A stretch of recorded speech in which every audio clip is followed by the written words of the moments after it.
Okay. Welcome to episode 19 of the Elephant in the Room podcast, everyone. Space where my brave vulnerability warriors share their personal elephants with you and hopefully encourage you to share yours with others too. Stop hiding behind the mask of perfectionism and be who you truly are. Today we'll get to add a bit more testosterone to the mix again, as I managed to reel in another courageous man to be raw and vulnerable with me and with you all.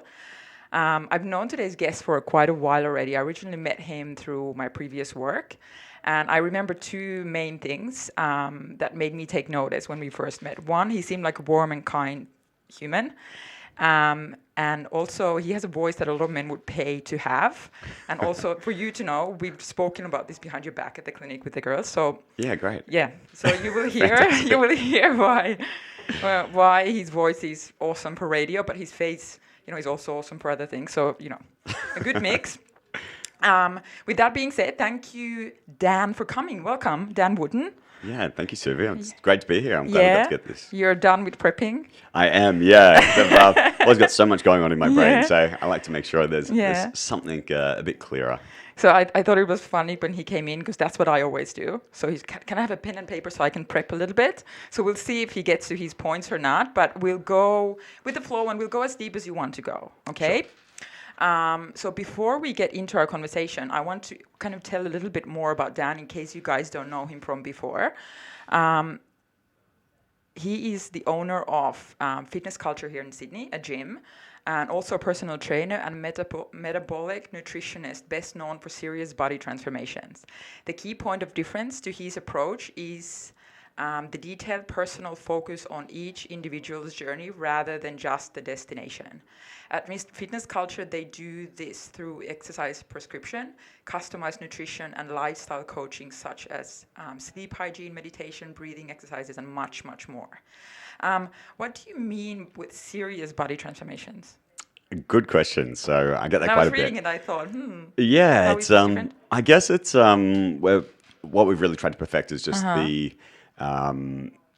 the quality of the people that we're taking on as our trainers, myself and the other trainers and the rest of the team invest quite a lot of energy, time into the people that we do take on board. So we just want to make sure it's people that are really invested in getting that outcome themselves. Okay, so do you have like a test for them before you join them in? Good question, yeah. Well, I find it's really funny. That's intimidating. Yeah, no, that's a great question because I think most people as well, when they're inquiring about fitness culture, the thing they get most surprised about is they realize very quickly they're not interviewing us to see if we're appropriate. It's actually the other way around. Yeah. And yeah, it's great. I think once you do a thorough needs analysis, and this is, I believe in any industry, if you get to know the person that you're really truly speaking to and the real reason why they've contacted you in the first place, you can get a better understanding of how what you do is going to be relevant to them, or even more importantly, and people get quite surprised when this happens, but you can also discover if it's what you do isn't appropriate for them. Yeah, so it's not a good fit either way. And people really appreciate that honesty.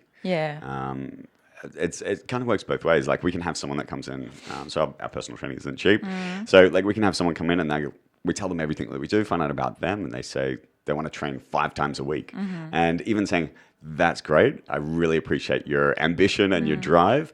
Where you're at now with your exercise history, your current routine, let's start with 2 sessions a week. And whilst we could be making more money and it'd be fantastic for the business and the company, obviously, to have that income, knowing long term if this person wants to get that result and we want to look out for them, that's what the priority should be. So it shouldn't be what can you afford, it should be what do you need to be doing from where you are right now. So it's a good experience for both, because obviously people who come, they're going to be your business cards, right? Yeah. So they're going to be happy when they feel like they've been heard and they've actually gotten the service they need, even if they thought they needed something different. Definitely. Right? Yeah, and I think that goes for any industry. Like realistically, if you've got people coming to your business or coming to your service and expecting one thing but getting another, it's not going to be good for anybody. Yeah, I agree. So you're better off to be crystal clear from the start. Yeah. So before we jump into our actual conversation outside of your work stuff, so as I do with everyone else, the first question is, when I told you about the podcast and that I wanted you to come, were you hesitant to say yes? And if you were, why? Yeah, that's a really good question. I think like anything with the topic of vulnerability, it is something you're constantly if you're reflecting with yourself, honestly, it's a constant challenge. Yeah. I think no matter how much you practice it or how self-aware you are, it's always going to be a challenge, that vulnerability. So I think to voluntarily say, "Hey, cool, let's go into my stuff. Talk about my shit. Yeah. Let's put it out there. Let's put it online. Yeah. And have no control over who sees it, how many people see it. But in that, I saw it as an opportunity for personal growth. Yeah. Like a big thing that I've adopted, over the last couple of years has been the philosophy of if people don't accept me for who I am, then they're not someone that's meant to be in my life. I love that because when you told me about what you were just explaining about the gym, Yep. right? Like that's how people should approach life in general. You know, you go into a space or you go on a date or you do something and you should think, do I want this person or this experience in my life and not the other way around? Yeah, Like you do with the gym as well. So that kind of goes with what you just said. Definitely. And I think more than anything, like people are so sort of caught up, especially in this day and age, people are so caught up in consuming and making money and doing all these things, and they don't realize their most, and it's kind of cheesy, but their most limited resource is time. It's like the one thing you can't get back. So the last thing you want to be doing is investing your time in people or in things or activities that aren't going to actually get you to where you want to be. Yeah, and I think that comes from when you're feeling confident and comfortable and you have your self-worth in check. Yes, You definitely. know when to say no and when to say yes and not just do it because you want to please other people and then waste your time. Yeah, Right? definitely. It's one of those interesting things. And it's like with vulnerability, obviously, the opposite ends of the spectrum. Like vulnerability is actually, most people see vulnerability as, and I'm sure you've heard it, it's almost like it's something negative for you to be like vulnerable. a weakness, like, oh my God. Yeah, it means you're weak. And for a lot of people, when they actually research it, if you do personal development or therapy or whatever you do to discover this, you realize the unhealthy measures are either too vulnerable or invulnerable. So it's actually more about your boundaries rather than... Around it? Yeah. So it's more of a conversation about boundaries rather than are you weak or are you strong? Yeah, And I think that's really, really misunderstood for most people. Oh, that's a good point. So you were, like, as I said, you were just making notes for yourself. So would you consider, I think it's a stupid question now, but do you consider yourself to be a perfectionist? It's a hard one. I think yes and no. I think, and it almost comes back to what I just mentioned. I find everything in life is about balance. So it's the same thing with your exercise, your nutrition, what you're doing for your personal development, your career, your relationships. It's all about that balance and not doing too much or too little. So it's just like that with preparation for something like this or preparing for my business or a holiday, whatever it is.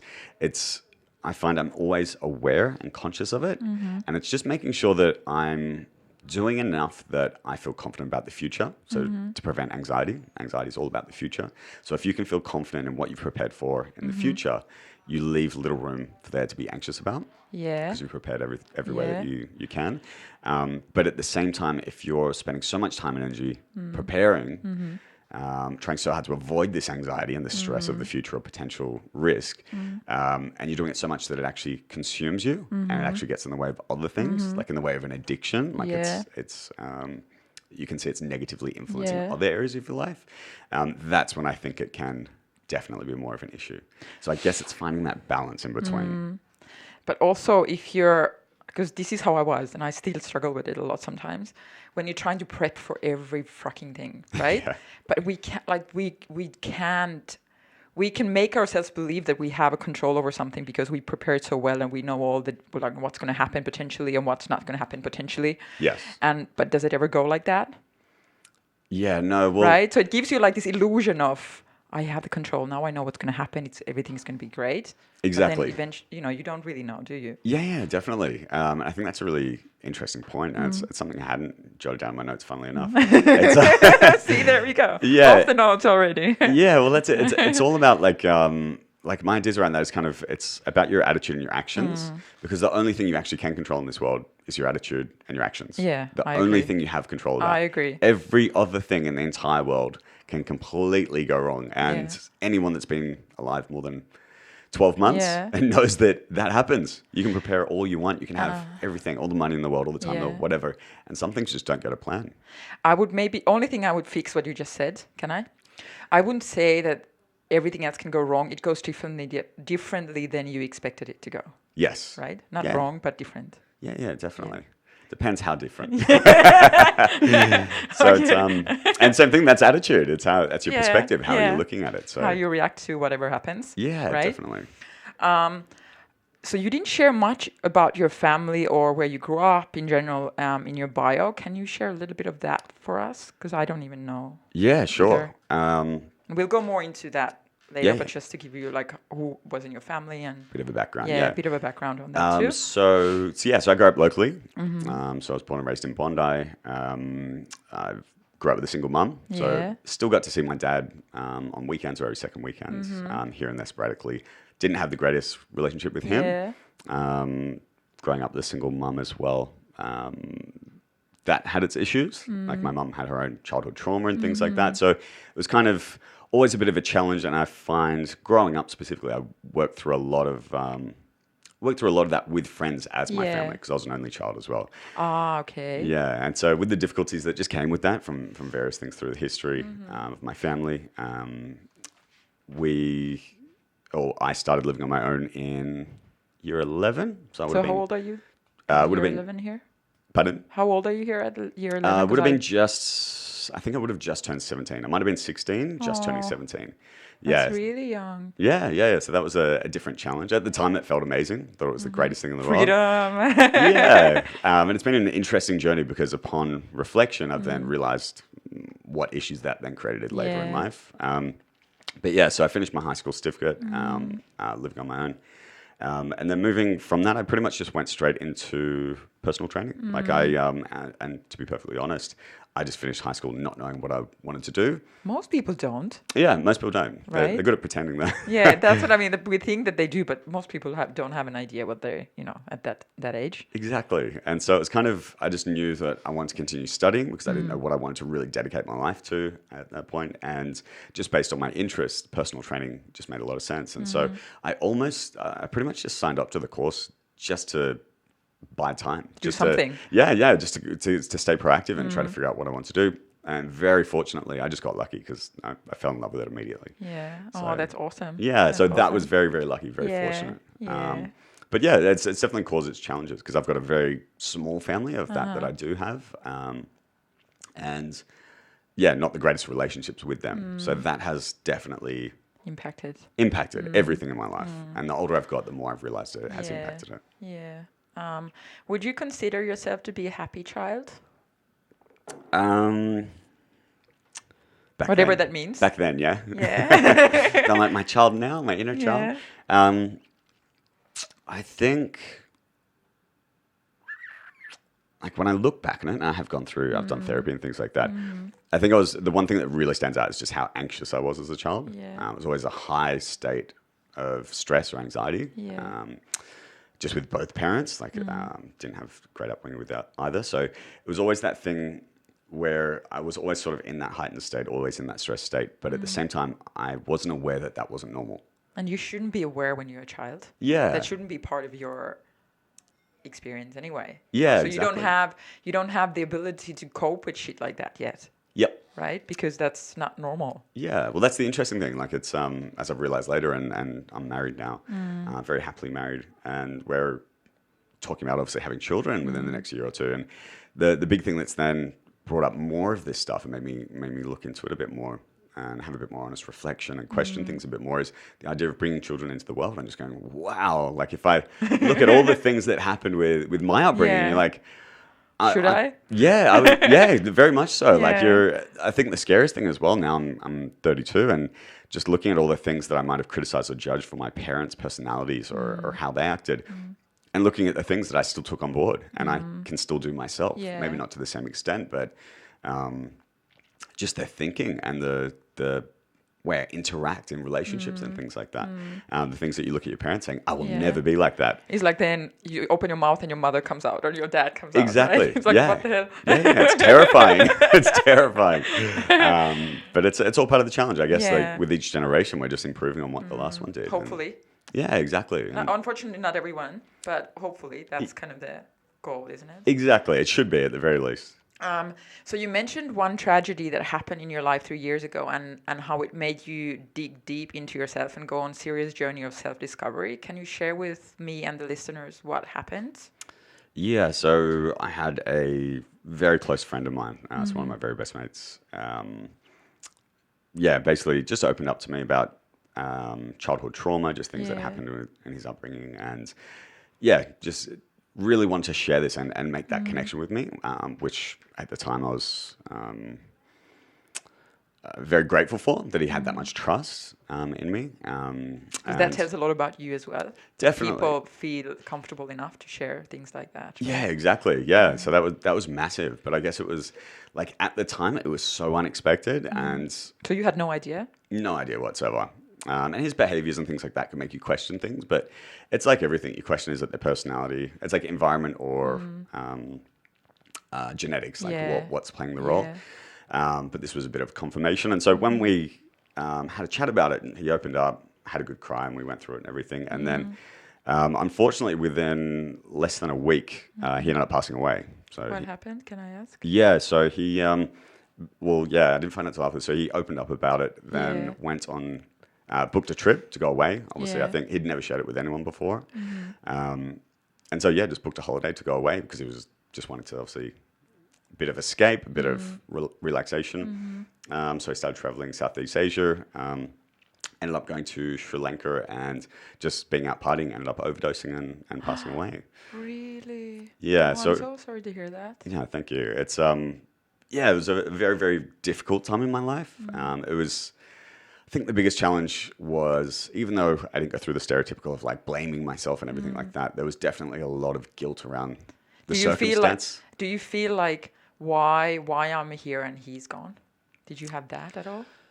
Not so much that. It was almost like it was a lot of frustration around the fact that I didn't do things differently to prevent it. But you can't. Yeah, When it's his time to go, it's his time to go. It's not in your hands. exactly. And it took some time to really figure that out. But it was so much to the extent that he booked this trip away and didn't tell me until he was overseas. Yeah. But he actually had a farewell party before he went overseas and invited everyone he knew. And I was the only person that didn't get an invite, Really? even though we're very close friends. We didn't have a But falling that's out. maybe that's the reason. He knows that I would have tried to Yeah. stop him going So away. that's what I mean. So there's nothing you could have done. Literally nothing I could have done. But then there was anger around that as well. Like when I've worked through that, I've realized I was angry at him and I was sad and I was disappointed in myself. And it just brought up so many different things. And Yeah. as you mentioned, yeah, this triggered a lot of things for me, getting me to actually look at just with how I reacted. I didn't react in a Yeah. very healthy way. I'd never had to grieve someone, especially my own age before. And once I had to go through that whole process, I realized, yeah, I really had a lot of my own shit to look at, like a lot But of my maybe own he was upbringing. your teacher. You know, Definitely, like he I was realize there, that now, right? 100%. So you said that there were a lot of similarities in your both upbringing. Can you share what happened? You said there was childhood trauma, neglect, abandonment, abuse. So I don't know your story Yeah, that deep. So however deep you want to go, yeah, could you definitely. kind of give us a bit of an Yeah. context? So just yeah, just basically just my upbringing. Like I said, grew up with parents being separated, and they were just both very young. Like my dad was 19 when I was born. My mom was 24, I think. Imagine if you would have been a dad at 19. Yeah. Oh, I'm like, oh my God. Yeah. Well, exactly. Like I would have felt sorry for Yeah. that kid. So that's something I've now developed a little bit of acceptance around, not forgiveness at this Yeah. stage. But I'm sure that will come now that I've Yeah. got that acceptance. And so, yeah, that's always going to have its difficulties when you've got children for parents. Yeah. I genuinely believe they did the very best they could. I think parents always do, no matter how fucked up it looks like from the outside. Exactly. And so, yeah, so with that just came its own difficulties. As you mentioned, just various types of abuse, like physical abuse, To you verbal and your abuse, mom, emotional. or- Yeah, and from both parents. Yeah. It was towards me Oh, from really? either parent. And that was probably, like when I've revised this in therapy and we've talked about it, Yeah. that was probably the most difficult thing in my upbringing that I didn't realize did create that anxious child was I didn't have that safe place with either parent. So no matter whose house I was staying at, it was always that kind of, okay, this isn't the person to protect me. Yeah. And you just develop personality traits as a result. What do you think those were? The personality traits. I definitely think I'm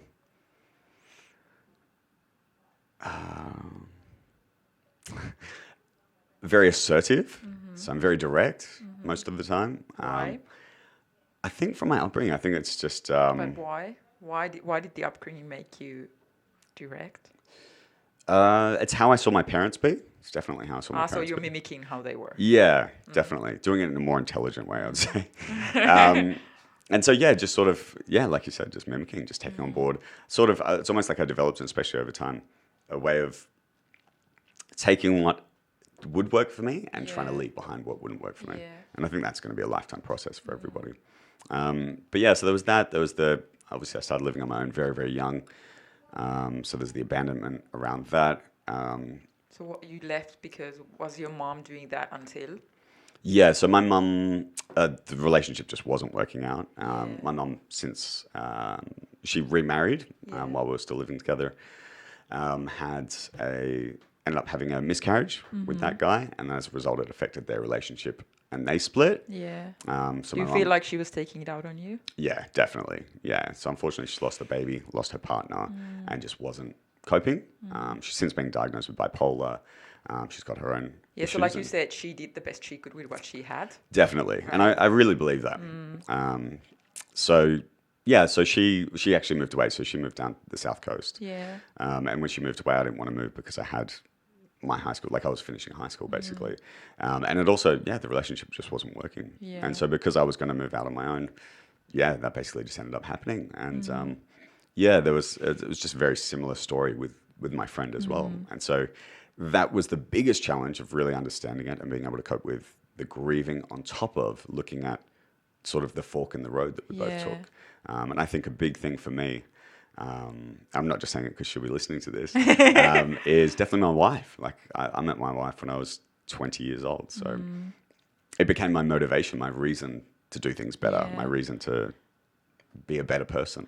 Have you been able to, because I always say this, I think in relationships, it's like you cannot have the other person be the reason for your happiness or your anything. Yes. They can add to it, but they shouldn't. Have you learned how to make yourself be the reason, appreciate and love yourself enough to be the reason to do the best and make yourself happy?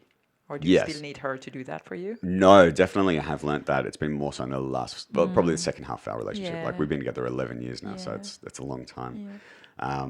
But it is, yeah, Quarter of your life? that's something to learn. 1/3 of your life? Yeah.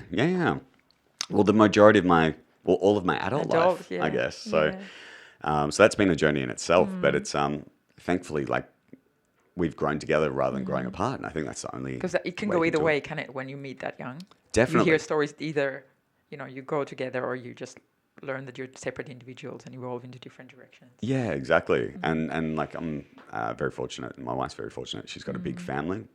So her background's Chilean, South American. So I've got a massive, loving, connected. So you see supportive that family. like how family should be, Yes, right?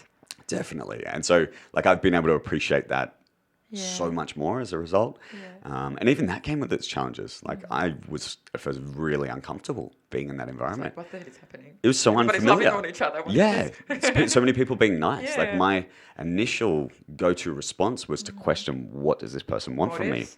Yeah, Right. like what does this person want from me? What are they trying to achieve? And it all comes down to self-esteem. Yeah.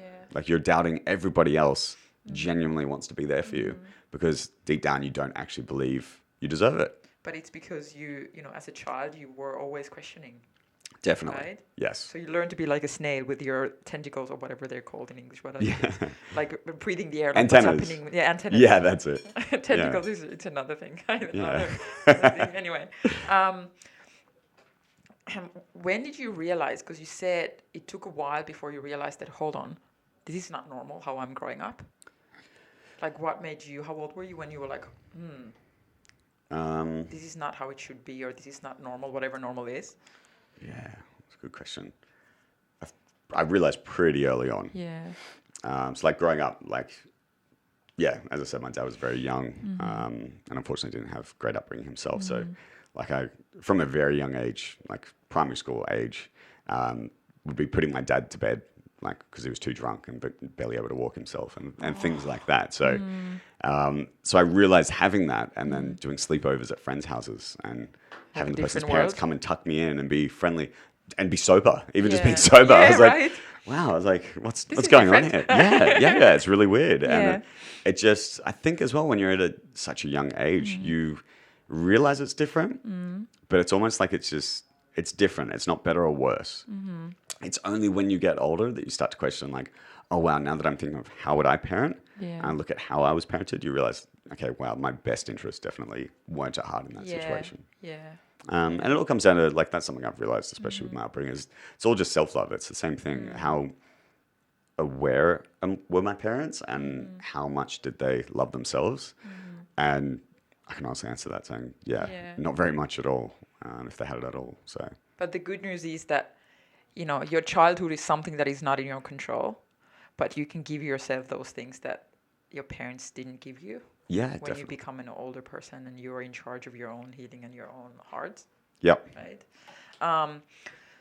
You mentioned that as most people who've gone through the kind of journey that you have know the challenge is establishing enough awareness to work on but not drown yourself with, and that you have successfully done both at times. What did you mean? Can you share? Yeah, good wording. Yeah, I think once my friend did pass away, that just set off a chain reaction of everything coming up for me. So I spent the first 12 months just depressed. Like I would work at my gym, I'd go there in the morning, teach classes, do my private sessions, and then I'd have maybe a 4 or 5 hour gap where I'd just go home, go to bed, just sleep the whole time, set the alarm for the afternoon or evening to wake back up, go back and do more sessions. Do you feel like your clients noticed it? Did you get any, or are you good at hiding it? I feel like you've maybe become quite good at hiding it because of your childhood and Yeah, wanting people to know unfortunately, I'm what was way going too good on. at hiding it. Yeah. Yeah, so it's good fun for my therapist. Yeah, Yeah. they enjoy that challenge. I'm like a Rubik's cube, emotional Rubik's cube. So it's yeah, that definitely had its own challenges with that, and it was like something just clicked for me, and I think it was just internally. I think I realized I can't live like this for the rest of my life. But it took a solid 12 months. Like on the anniversary of my friend's passing, I woke up that day just feeling better. So do you feel like until then, until your friend passed, until then you thought that, yeah, I've got this handled, everything is fine, yeah, I'm doing great? Definitely. I think everything to do with my upbringing, the challenges that I had, the difficulties I had with my own personality traits and relationships as a result, all of that was ultimately just seen as just that, a challenge. Just a challenge. It's like, okay, this is my challenge and I'm just going to do the best I can with it. Yeah. And I think that almost naive, ignorant point of view had protected me for so long. But coincidentally, when my friend passed away, within a week of him passing away, I'd actually signed the lease for our new space for the gym. Yeah. So it was just a really odd time in my life. Like It's not odd, it's as it's meant to be. yeah, Right? it was a challenging time Yeah. because I went from 90 square meters for the gym space and just working on my own to 330 square meters and hiring a full team when I'd never managed a team before. So taking on that challenge a week after my friend passed away, it was A, just not the right timing, but B, since I've realized now, it was just a means of escape. Yeah. Even though it was all very I was just about to say positive. that's like, it leaves you no space to actually think what the fuck is happening. Exactly right. And as a result, it's the end result now, 3.5 years later, fantastic, happy with everything, and grateful that I did do it. I'm grateful for the people that have supported me with that. But yeah, at the time, it all seems so positive. Yeah. So very little people will question it or assume you actually need, not even assume, very few people will even ask if you need help and if you're okay. And that's something I found really interesting in my journey because you see the campaigns, Are You Okay? And people posting things on Facebook about being okay and everything like that. And I think it's with great intention, but I think it so misses the mark on genuinely helping people. I, as a point, Did not put anything up? hadn't done anything like that. And I've gone through depression. I've tried antidepressants after trying many other things and just needed it by the end of it. Thankfully, I don't do any of that anymore. But once you're going through all that whole process and those difficulties, it's really interesting being on the inside of that experience and realizing how closed off from the world you are, and realizing that if someone's not okay, asking them if they're okay isn't going to bring anything up. It's very unlikely. And It can, I think it can bring up if somebody's at the point where they're just on the edge of going deep. yeah, But if you don't catch it at that point, like I remember when I was, waking up in the morning and wanting to like just end it because it was, too much. yeah, And at that point, if somebody asked me, no, I would have just smiled. No, everything's fine. Everything's awesome.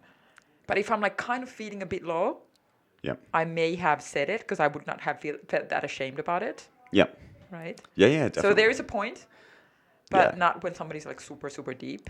Yeah, Right? and I think it really is ultimately it's the circle around you. Like it really is their responsibility. And I use that word specifically because it is a responsibility. Like you should be, even though looking inward is great for some things, you should be paying attention to the closest people around you because it might be that person that does need help. And I think that's kind of, it makes it harder. And I think people do it less because of the virtual world that we live in, because we are not in tuned with people as much anymore. Yes. We don't notice things because we're online. You don't see people. You're just there. You don't get accustomed to the social interaction with people, especially with young people. Definitely. Right? Yeah, and something I found really interesting. So I've made a point to really do quite the opposite with anyone that does open up to me, and I get it a lot in my job and even just with my friends.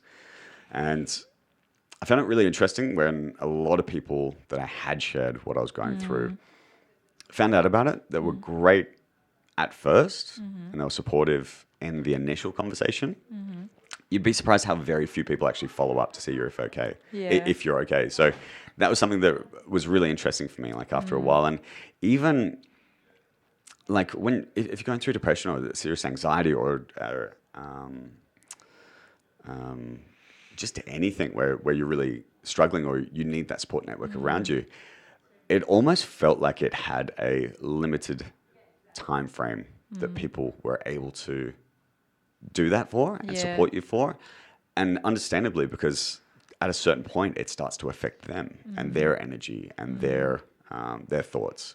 So it's almost like there's that challenge, and that's why I think getting professional help is so important, because at the same time, just like with my wife is a fantastic support. Yeah. You get to a certain point where you're like, how many nights can I come home negative and expect her to put up with this? Yeah. Or how many times can I just be distant and withdraw or rude because I'm just not feeling well? It's got nothing to do with the other person, and it really does feel like it's got a limited time frame. And so that's why I think people need to get a lot more resourceful, a lot more proactive in how they're approaching it, because at the end of the day, there's so many things out there where you can get help, and Plus, that your person is not supposed to be the one who is going to fix you. They're too close to the situation. definitely, It's just not a good mix, I think. definitely, yeah, exactly.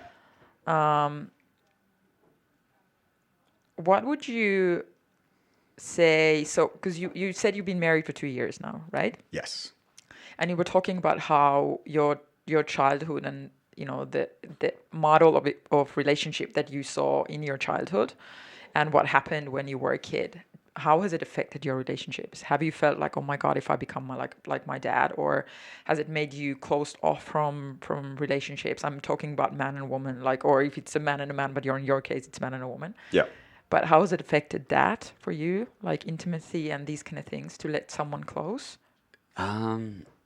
It definitely has. I would say, as I said, we've had the great fortune of being together a Yeah. long time, and you learn to appreciate and respect one another in that process. And it's going to be a lifetime goal, lifetime Yeah. journey.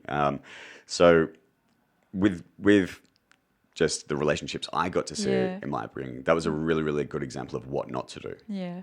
And luckily I was onto it enough and paying enough attention to realize how that made me feel or how it made the people around them feel, to realize that's not the person I wanted to be. And so it was kind of, it's the same way I built my business. It's the same way I've had friendships, or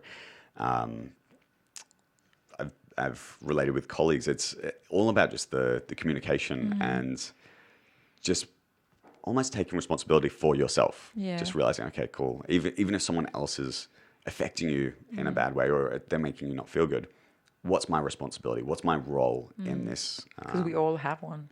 Exactly right. And It's most easy people to can't blame see everyone that. else. Exactly. That's the easy way. Yeah, everyone's right? happy to point their finger Yeah. everywhere but themselves. Yeah. And you realize as well how quickly it does. If you can start looking at where am I responsible, immediately your relationships start to improve. Plus, that you get your power back in your life. You Yes. stop being a victim. Yes, very much so. You know, own that this is my shit. I own it. Yeah, yeah. Right? And you don't say that other people have the key to my happiness in their hand, because Yes. it's not. Yeah. Well, it's a really interesting quote, actually. One of my members told me, and she was talking about how she had couples therapy a few times. And she was saying that the therapist had actually explained it really well to her that, how did she word it? She was saying basically the husband and wife, what they'd been trying to achieve previously was two halves coming together to make a whole. So I thought when they could come together being complete, the therapist explained that if you look at it that way, you're getting two incomplete people Exactly. coming together, and they're Yes. each going to always have their issues. And you need two whole people, independent, healthy adults coming together to make it so much more. So that's what I always say. You know, I hate this when people say half and half make one. And I always say, no, one and one make two. Yep. That should be a relationship, right? So That exactly explained what it so you much said. simpler than what I said. Yeah, that's good. What is your relationship with vulnerability, and how has it changed over the years? Because you said you didn't really get a great model, and especially as a man, you know, it's hard for men anyway. Like I said, I'm trying to like poach people to come in to talk about vulnerability, Yeah. and it's hard to get men in. But in your case, because of your background and everything, how have you learned to be vulnerable? How has it changed over time for you? I think just as I modeled or tried to model my personality and any success I've had on my parents learning what not to do, Yeah. at the same time I've been very lucky to have people around me that have also been a very positive influence. Just doing what I do, especially with working in the health and fitness industry, you get a lot of like-minded people. You're only working with people that want to improve themselves. Yeah. Generally, people that want to improve themselves physically are also going to want to improve themselves psychologically, mentally, emotionally, and spiritually, all of that. And so, although with every single client, every member, I'm always trying to add value to their experience, the amount of relationships I have that are just mutually rewarding, like I get so much knowledge from their life experience or seeing how they parent and things like that. I've definitely developed probably only about a handful of really, really good role models. I guess I wouldn't say parent models because they're friends as well as role models, but yeah, just people a few years older than me that have they've achieved what I've wanted to achieve. Or I look at their personality and the way they communicate, and I just realize like this is the person I want to be. And No. You don't want to be them. You want to be you. Yes. You don't want to become someone else. Yeah. You know, like model, like this is what I want to be. You still need to. Yeah. You understand what I mean? Like that's the whole definitely. perfectionism thing that Yeah, we want not to be literally. like someone else. Yeah, not literally. Yeah. I probably couldn't fit in some of the skirts. So it's yeah, just the character traits and everything. Like you just look at these people and you realize like, wow, okay, this is a good person. Like this is what being a good person, being a genuine person looks like. Yeah. And you know it's right, it feels right, and so it's something to work towards. And it's interesting because we've revised the fitness culture brand values just for how we do our training and things like that. And I won't go into those, but it relates to actually my own personal life values, and it's something that I've discovered and worked on, and just through journaling, meditation, as I mentioned, therapy, doing seminars and workshops, whatever it is. The two main key things, and we talked about previously, the attitude and actions. But when we talk about attitudes, or when I talk about attitudes and actions of myself, the two main ingredients that I always try to factor into the equation is integrity and intelligence. And so I've got like a little diary where I put an affirmation each day, and it's always something to do What about... was today's affirmation? It's always the same thing, just worded differently. And I challenge myself to try to word it differently, to start thinking about it differently and make it a bit more memorable. Yeah. Ironically, I don't remember exactly how I worded it today. But it's basically, I'm aiming to live, what is it? I'm aiming to live in integrity and intelligence through my attitude and my actions, to put it simply. And like I said, it's Can many I different change it a little bit? You can try. Can you can you not say I am aiming to? Can you say I am and then feel like you are? Do you understand? Yeah, Right? definitely. I'm sure it's worded like that on one of the You days. know, like you're doing Yeah. it now instead of in the future, because then you're telling yourself that you're not doing it yet. Yeah, Yeah, definitely. yeah, right. Makes Yeah, sense. yeah. There would be the time when I've Yeah, wrote it like that. So yeah. it's just different every single time. So it's but the main concept is, like I said, thinking about, okay, what can I do myself? Like today is all about however today turns out. It's based on my attitude and my actions, Yeah. and that alone. And just factoring in intelligence and integrity. I think there's a lot of examples, especially if you look in the media and social media, even more so, of people just not living with integrity, not living with intelligence. And it would be very easy to give in and do those things. They talk about it like they are, but they don't. Exactly. Yeah. That's the sad bit. And a lot of people that end up like social media famous, that come off social media, when you hear the true story in the background, they were seriously depressed and they hated themselves and they hated their body and they had to just leave that life altogether. But if you look at their posts, it's smiling and happy and talking about what a wonderful day it is and that they're going to start the day by meditating for 3 hours and all this rubbish that never actually happened. And so I think it's a dangerous trap, especially with modern day living and vulnerability being the topic, people not having that healthy balance of what vulnerability is or even a healthy understanding of it, then being thrown into the massive ocean of ideas and visuals and just everything that social media brings. Yeah. We're just not equipped for it. I think most people just aren't equipped for it. Then the world just wasn't ready for anything like that. And while it's got its positive things, it can definitely have a poor influence on people that don't know any better. I totally agree. Yeah. Hence this podcast. Yeah, People definitely. sharing the real shit and not just having a cool picture and then sharing the real shit. Exactly. Right? Yeah. Because there is a miscommunication between the two, and we see the picture and we think this is what is happening. We don't actually read what's going on the side. Definitely. Right? And I've had it a lot. Like I've mentored and coached a lot of personal trainers that have their own gyms or just personal training businesses. Yeah. And the one common thing that I heard from them is they're always saying, but your business is just doing so well. You've got so many people. I'm like, what makes you think that? Like, you're not training with me. And they're like, well, your social media. Like, I just see like So the that's classes what I are full. mean, right? And it's hilarious. And I'm like, I only post the classes that are busy. Yeah. I'm like, and I do don't you think that I'm going to take a picture of the empty room and one exactly person stretching there? exactly. I'm like, if I've got one person showing up in an 8-person class, Yeah. I'm not sharing that on social media because it's not going to be great for my business. It's not going to be don't, aspirational. think for yourself, like you said, be intelligent. Definitely. Read through like what's said between the lines and what, you know what I mean? Not Yes. just take everything as face value and say this is what it is. Yes. Like be a smart person. Yep. And that's why I was saying those two words for me, the integrity and intelligence. I think every action you have or every thought you have, if you can just run it by those two things and go, am I living within my integrity? Am I living within intelligence? And if you're not, you've figured out something that you need to change. Yeah. You don't need to perfect it, but you just need to figure out another way of doing it. Yeah. But a lot of people don't question their own doing. They just do. Yeah. Right? Makes the world a very interesting place. Yeah. You said you adopted a mentality of living your life by design, not by default, being proactive rather than reactive. Can you share a bit more about that? Yeah, I guess probably the first thing that got me to start questioning these things is, like I said, interacting and being around people with a much higher level of success of something that I had aspired to be, whether it was financially or where they lived or the success in their career or just their personality. Yeah. Just being around people that really, really inspired me. Yeah. It just made me start to question, like, okay, cool, these things are possible. Like I said, growing up in the local area and us not having much money or anything like that, it was like in my head, it seemed like that's just how people lived and that's it. And so Becomes your normal. Yeah. And so you also place those limiting beliefs on yourself. You believe that that's how you're meant to be. That's where you're meant to be. That's where you're always going to be. And so it sort of became my mission of when I realized and spoke to other people that had a lot more than me, not just tangible, but just psychologically and knowledge or experience. Once I interacted with these people, I was like, they're not that much different to me. Right? Yeah, they've just got more experience. They've got more time under their sleeves. Like, as I said, at the time when I started becoming a trainer, I was not even 20 years old yet. So it was kind of like, at the time, I was so urgent and like, oh my God, I've got to get all this done tomorrow.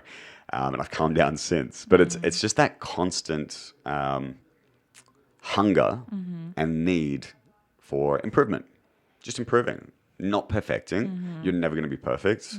If you do it right, you shouldn't be Yeah, perfect, I agree. ironically.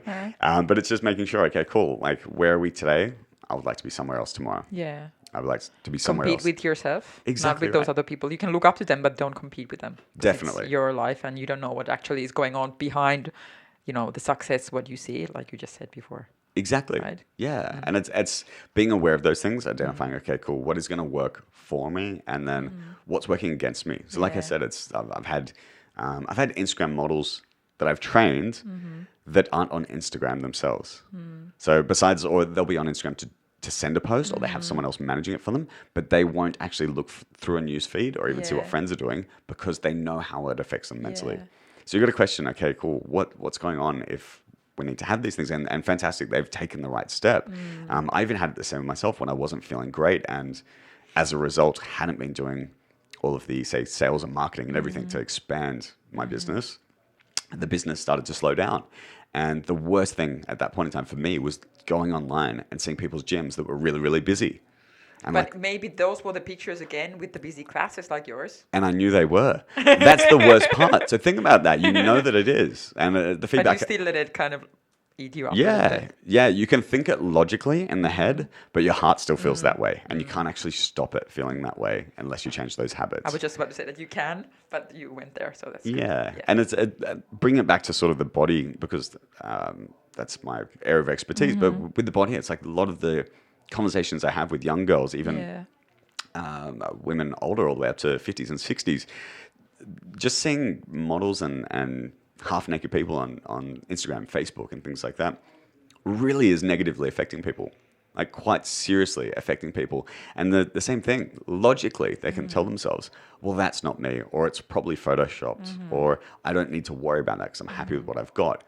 But they're thinking that, but then how they're actually feeling and their actions as a result show that they're not really feeling that way, Yeah. and they're not really aligned with their beliefs and how they want to be living and how they want to be feeling about themselves. Yeah. Yet they still go back to those same Yeah. habits, Yeah. those rituals. Yeah. And so it's about breaking that. It's about identifying them first, so honest reflection. And then from there, having the clarity and awareness around it and on what's going on. And then you have two options. You basically have acceptance or you have action. It's black and white. There isn't anything else. In the middle. Yeah, there's no middle ground. And for that, I've got a really cool, and this is something I developed for myself and something we're implementing in the gym as well, is it's almost like because you've got action, once you've got the awareness and the clarity and you've got either action or acceptance, I always say, first thing you've got to try and do, whatever it is, if you're having difficulty doing this thing or figuring out whether you need to take action or have acceptance around it, try and surrender to it. Try and surrender. Don't give up, but give into it as being what it is. And if you can't successfully give into it, if you don't feel okay with giving into that, then acceptance isn't the option. Once you've cancelled that out as an option, all you have left is action. Action. That's it.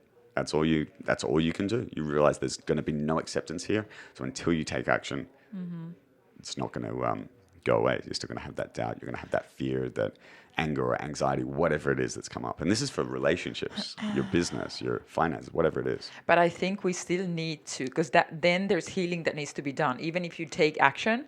But you need to learn whatever your method is to be okay with while you're taking the action to get to where you want to go, where you can accept it.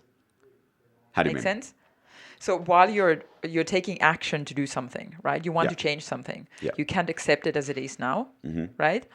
But I feel like you need to find a way to be okay how things are now while you're getting there. Because okay, let's say that it takes 2 years for you to lose whatever weight that you feel like that, then I can accept the situation as it is. So what are you going to be, 2 years you're going to be fucking unhappy?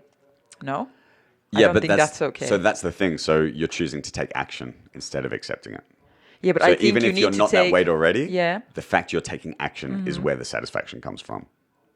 but not for everyone. A lot of people don't.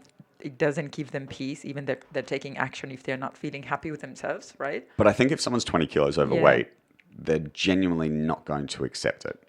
There's not going to be acceptance around that. No, I think you have to find acceptance. This is coming from somebody who was like, bulimic, anorexic for 20 years, Yep. right? You have to find that because you might think that I have acceptance. I'm going to be happy when I'm 20 kilograms, lighter. But it has nothing to do with how you're feeling here. We Yeah. tie it to that, but it has nothing to do with it. So even if you get there, That's more, in my opinion, that's more emotional. Yeah. So that's Yeah, your that's what I mean, emotional right? compared to physically. So I think you would be lying to yourself to say, I'm happy I'm 20 kilos Not happy, overweight. but It's I'm- not about being overweight, underweight as Yeah, well, yeah, whatever it is. yeah. It's there's a difference, I think, what's going on physically and emotionally. And this is based on, like, I've been a trainer for 13 years, and I work with all people, people that have been severely underweight, people severely overweight. And that's the thing. I think you definitely need to learn self-love and need to learn methods of dealing with things and having a healthy lifestyle and a healthy mindset. But at the same time, if you're looking at something as a goal or an aspiration, so like losing 20 kilos, just the example, it could be earning $20,000 more per year, Yeah. whatever it is. It's just the goal is actually irrelevant, funnily enough. Basically, the reason why you're taking action is because you're unable to have acceptance of it. So when you're looking at the two options being action or acceptance, if you're able to accept it, there's no action necessary. So when you try to do it, and this is something that took my own personal life experience over the last few years of really looking into this, working with business coaches, personal coaches, therapists, psychologists, and I've gone through many, many different things. And it was kind of that same recurring thing where I realized after a couple of years of doing this, I was like, the main thing holding me back is I'm trying to take action on the things that I'm not going to be able to do that. I need to have acceptance around these things. My relationship with my parents is one of those things. Rather than having that, or consistently trying to take action with these things, just have acceptance around it or learn to surrender to it. It might not be what you want it to be, and it probably never will be, rather than trying to frustrate myself with action. And at the same time, having acceptance, aiming to try and have acceptance around the fact that I want to, what would be a good example? I want to increase my income to be able to provide for my family. If I'm just trying to accept that, and I know deep down there's never going to be acceptance around that, I need to take action. Okay, about maybe that. I'm understanding the word because I'm not English. But acceptance, for me, I meant that you can still take actions while you're not. Maybe acceptance is not the right word. Like you're okay with how things are. Yeah. While you're moving forward. So not Yes. acceptance as in I don't need to take action or Yeah. I need to. So those are like okay. Yeah. So I think we're having a language barrier. But Yeah. I get what you mean. Yeah, so no, it's okay, kind I of like get, yeah. acceptance that there isn't Yeah. anything you can do about it, Okay, or I got it action now. because you'll never be able to accept Yeah. it staying the way it is. Okay, got it. Yeah. Okay. And it's interesting for me, just to give you, not an example, but just to talk about the way I came to this, Yeah. is because after doing all this work on myself, I realized all the things that I was still caught up on, like I said, relationships, business, just all of it. The things that I was stuck on and really struggling with is, like I said, I was trying to accept things that needed action. I was trying to take action on things that needed acceptance. And so when you're actually able to analyze it, and I've done this with a few of our clients, Yeah. excuse me, I've just got them to list the things that are playing on their mind. Why are they feeling anxious? Why are they feeling depressed? And we've just listed them. And as I said, I've started with, and it's something people can practice at home, you just write next to it, realistically, being honest with yourself, reflecting honestly and having awareness. That's how you come up with the list. And then you need to then write, or think about it, or feel, would you be able to accept that staying the way it is for the rest of your life? And if you can't, then you need to write action. If you can, or if you think that's something you need to do, or if it's out of your control, then that means acceptance is the key. And just having that clarity, even before you have the acceptance around it, or before you have the action that's taken place, having clarity in what each thing needs it's like a weight's been lifted. Yeah. Immediately, because people don't have that clarity. Most people don't want to look at their stuff. They don't want And to I look think at people, so you're the slave of your fears and things that you don't want to deal with until you deal with them. Yeah, Until you feel them until the end. definitely, right? because it's still in your head. Yeah. At the end of the day, it might be pushed down deep, but it's affecting things. I pressed something now. I don't know what I pressed. Okay, we're back. I was playing with the thing. Okay. What are, for you, if you think of your upbringing, do you feel like you've been able to forgive what happened? No, definitely not. Yeah, I have faith that I will one day, but yeah, no. So what are the things that you're doing to get yourself there? Yeah, lots and lots of things. Yeah. So I think early days, like I said, starting my own business, I think I definitely escaped through work, burying myself Yeah. into trying to develop everything we were doing there. And the fantastic thing was there was great success in that, but it wasn't completing, Yeah. or it wasn't making me feel complete in the ways that I needed to be feeling complete. Yeah. And so I found that out the hard way. Like I said, having my friend pass away, that then also led to reflecting a little bit more on things, which got me into therapy. I'd never done therapy before, so starting therapy, seeing when I really wasn't feeling well, seeing a psychiatrist, and starting medication. So I tried. What had I tried? I tried over space of 6 months. I tried Lexapro. I tried. Can't even think of it, Zoloft, I think it was, or something like that. And just each time I just realized, I was like, this isn't me. This isn't what I want. Yeah. And I only got to that point when I tried them because I had tried therapists, a few different therapists. I'd done so many different things, and I just got to that point where I was like, I was waking up and not wanting to get out of bed. I literally didn't want to get out of bed. And I got to the point where I didn't want to have my business anymore. I didn't want to be married anymore. I didn't want to live in Sydney anymore. And logically, and like we said, the brain was telling me, these things are all amazing. You're crazy what's going on. But deep down, I felt like... Do you feel like you didn't deserve those things because something is often broken when you're a child and that happens? Yeah, Like, I you think, feel guilty for the shit that happens and you feel like, I don't deserve yeah, I think happiness. the childhood and upbringing stuff could have led to that. Like, as in, that would have maybe developed throughout that time. But I think by the time I got to this point, it's more like I developed just resentment Yeah. towards these things. Like, why was everything feeling so hard, and why was it so difficult when it seemed like everyone else was getting along completely fine? Comparison is the thief of joy. And Exactly happiness. right. Yeah. So it took a lot from me, that comparing. And so yeah, that just made it quite challenging. And the thing was, at that point in time, I was trying anything. So I even stopped. I wouldn't watch any negative movies. So I wouldn't watch any thrillers or anything that was possibly negative. I stopped listening to any music. Like I like all music, house music and hip hop music and everything. So I wouldn't listen to anything that would be potentially negative. But that's, again, escaping from it, isn't it? It's like if somebody gets upset for the fact that they see people on Instagram looking better than they do. Yep. And then they stop looking at them and they think the problem is fixed, right? But it's not fixed because you just took the stimulus out, the thing that is triggering you. Definitely. But you haven't looked into, you know what I mean? Like, you're putting yourself into a bubble where those things don't affect you, but those are the things that should be there. So you look at the things that are... I wouldn't say that it should be there. So it is very individual. It's the same thing. It's like personal training. It's like massage. Yeah. If you're giving someone a massage, you couldn't go in and they'd say, if I only have 10 minutes, I want you to massage the best place you could massage for me. That answer would be different for each person that you're going to massage if you're only going to spend 10 minutes with that person. So I think without knowing someone's history or personal experience, it's very hard to say whether it would be good or bad. Because it's the same thing. So say, for example, some people might need that space. They might be so overwhelmed. And for that moment, but I mean forever. Long term. Definitely. Like taking antidepressant, I think it's a good idea if you're in a point where you can't function. Yes. So it's like a painkiller for your headache. Yep. Right? So you can actually look into why I have a headache. Yeah. So you've got that room to grow. Yeah, so that's what Yeah. And so it's so that was something I'm happy that it did give me that space, and I had that experience as well. Because to be honest, the second I did it and I had opened up to a few people close to me, I realized how many people I knew that were actually taking these medications as well. Again, we think that nobody else is doing what we're doing. Exactly right. I would say in my gym. Talk. Exactly. Yeah. Be vulnerable. Open up. Yeah. So like, colleagues, friends, family, clients, like it's quite common. And so a lot of people are suffering through these same things, but because we believe we're alone, funnily enough, that makes us isolate. It disconnects us. We disconnect. We actually choose to isolate ourselves. And then we which makes us more crave for disconnected. the connection. Yeah. Right?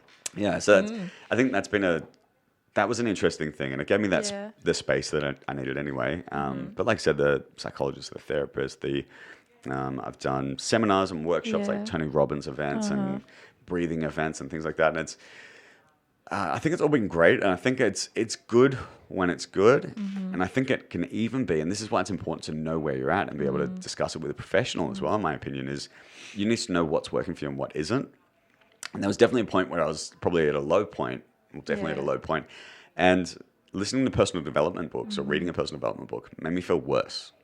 It was a reminder of all the things I wasn't doing right Yeah. and all the things I didn't have the energy or the Yeah. attention span or enthusiasm to actually go out and execute. So it just became a list of shit that I'm not doing right and reasons why I'm hopeless or why I deserve to be depressed or whatever it is.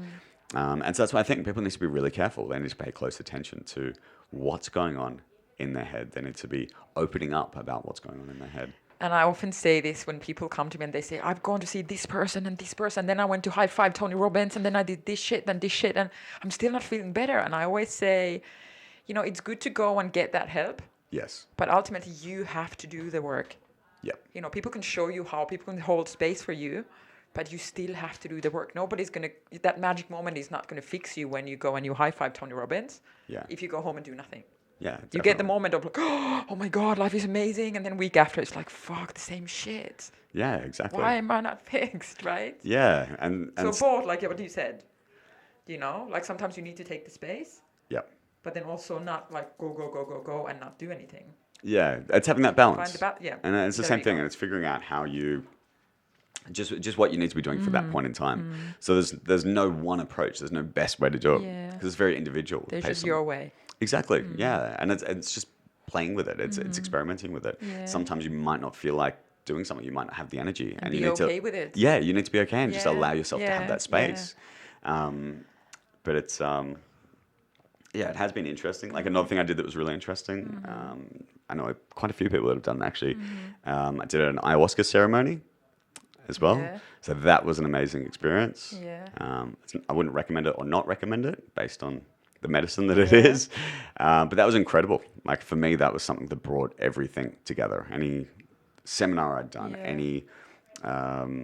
any personal development I'd done, any self-help books I'd read or Yeah. anything. There was just something about that. I had 2 ceremonies and it just brought it all together. And that was something for me where it just opened up my thinking. It made me a lot more in touch with my emotions. And it made me a lot more aware of realizing, okay, wow, up until this point, and even before any other help I'd got, like how often I had been suppressing my emotions and switching off my emotions or Yeah. denying myself my emotions. Yeah.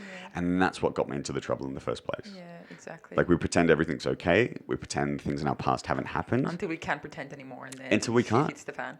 So that was literally the point I got to, and that's what I'd realized once I got the help is I'd been wearing a mask for so long, and I'd gotten so efficient and effective at wearing those masks and knowing which mask to wear, and I developed it from a very young age because I had to, and it was a survival technique, and Mechanism.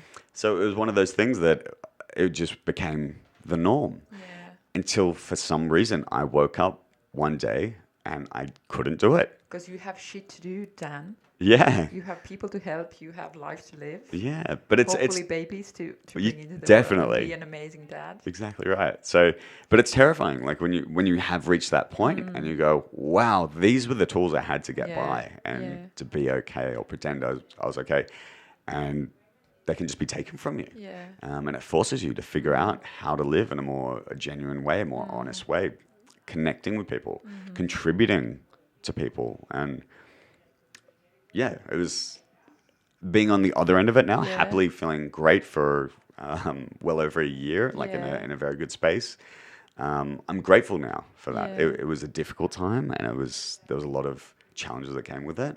But challenges are blessings from the universe. That's what I think. Yeah, well, Because we only learn and grow when bad shit happens. We don't have to learn and grow when everything is amazing. exactly, Because we're just like, oh, it's amazing. You just kind of go about your life, but you don't learn anything. exactly right. Yeah, No. there's no growth if you're not No, getting no, any no. challenges to Yeah, exactly. to have to go against. So, Exactly. but I would have to say it's something you definitely appreciate when you're on the other end. Yeah. If someone says that to you when you're in the moment, the you feel like middle, you're slapping like, them. Like, you can take my Yeah, growth. Thank you very yeah. much. I'll leave it. I'm happy to stay where I am. So it's that makes it interesting Yeah. as well. So I have a few more questions, but we have to finish up. So Yeah. if you would sit next to the little you, because you were talking about inner child work, and I love that work. I think it's super powerful. But what would be a message for the little boy who is at home and like it just feels horrendous to be where you are? What would you say to him with what you know now? I would say I think the most important thing is I'd tell him that he is good enough, and just his circumstances don't reflect his self-worth, and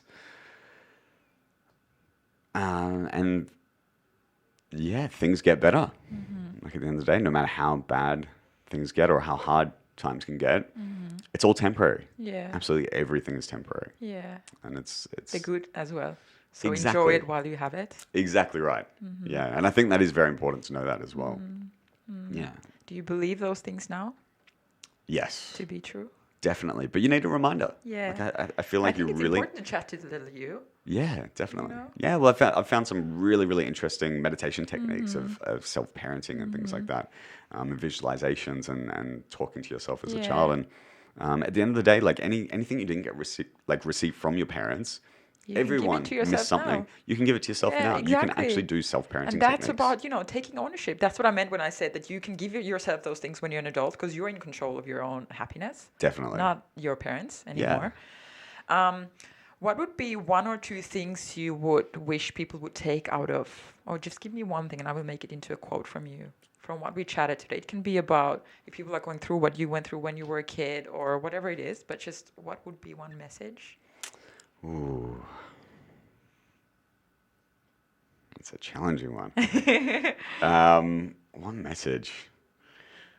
I think it would just have to be, it's just because I try to live by this with most things I do. Yeah. It's, I've got to reword it now because we talked about it before and we don't want to aim to do it. So it's, yeah, I guess just live your best life through your attitude and your actions, being in line with integrity and intelligence. Oh my God, that was awesome. Yeah. People often, when I ask them, it goes like 5-minute rant, and I'm like, how do I make this into a quote? But that was perfect. Yeah. Where can people find you? We'll put all the details at the end, but where can people find you if they want to come and train with you and your team? Yeah, fantastic. We're located in Bondi Junction on Ebley Street, among the millions of gyms that are there. So we're just near Officeworks in Bondi Junction, 32 Ebley Street. And of course, you can find us online at fitnessculture.com.au. Yeah. And that's got links to our Facebook, Instagram, and everything as well. Awesome. Thank you so much, Dan, for coming and being vulnerable. It was pretty apocalyptic outside. Yes. But you managed to come. Yes. So It was that's a nice awesome. swim here. Yeah. Thank you, guys. And thank you, Dan. And have an amazing day, everyone. Thanks, Ivy.